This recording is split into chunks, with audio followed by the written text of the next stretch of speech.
MH07 automobiles. आमच्याकडे सर्व प्रकारची टू व्हीलर्स रिपेअर्स आणि सर्व्हिसिंग करून मिळेल।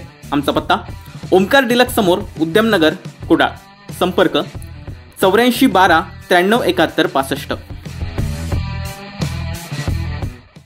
आंबोली नांगरतास इथं दुचाकी व कार यांच्यात झालेल्या अपघातात आंबोली सिंधुदुर्ग बँकेचे कर्मचारी निशिकांत पांडुरंग बागडी वय वर्ष 42 हे जागीच ठार झालेत, तर चौकुळ शाखेचे व्यवस्थापक संतोष बजरंग शिंदे वय वर्ष 35 राहणार आजरा यांचे दोन्ही पाय जायबंदी झालेत। हा अपघात आज सकाळी 9:30 वाजण्याच्या सुमारास नांगरतास दहिचावाळ येथे घडला आहे।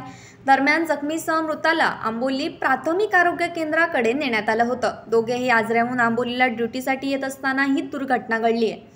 तर शिंदे यांची प्रकृती गंभीर असल्यानं त्यांना सावंतवाडी उपजिल्हा रुग्णालयात हलविण्यात आलंय। याबाबत अधिक माहिती अशी की यातील मृत बागडी आणि शिंदे आजरा येथे राहतात। ते नेहमीप्रमाणे आज कामासाठी दुचाकीनं आंबोलीच्या दिशेनं येत होते। यावेळी समोरून भरधाव वेगाने येणाऱ्या कारनं त्यांच्या दुचाकीला धडक दिली।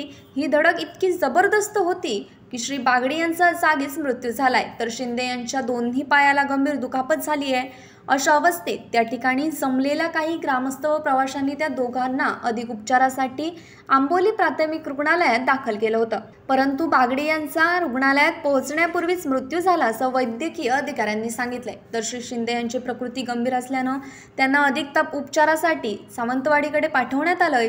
या अपघातात दोन्ही गाड्यांचं मोठ्या प्रमाणावर नुकसान झालंय। अपघात झाल्याची माहिती मिळताच पोलिसांनी घटनास्थळी धाव घेतली व पंचनामा सुरू केला होता, असं आंबोली दूरक्षेत्रावरून सांगण्यात आलंय। दरम्यान याबाबतची माहिती मिळताच आंबोली शाखेचे व्यवस्थापक श्याम पोकळे यांनी धाव घेऊन मदत कार्य सुरू केलं। यावेळी पोलीस दीपक शिंदे, अभिजित कांबळे, संभाजी पाटील उपस्थित होते। दरम्यान या अपघातात एकाच्या मृत्यूस तर एक गंभीर जखमी होण्यास कारणीभूत ठरल्याप्रकरणी कार चालक प्रकाश सदाशिव कांबळे वय वर्ष 35 राहणार सांगली याच्यावर गुन्हा दाखल करण्यात आलाय। Bureau news Kokanshahi. असे नवनवीन व्हिडिओ पाहण्यासाठी कोकणशाहीचं YouTube चॅनल सबस्क्राइब करा व बेल बटन प्रेस करा। तसेच फेसबुक पेज लाईक करा आणि इंस्टाग्राम पेज व ट्विटर पेजला फॉलो करायला विसरू नका।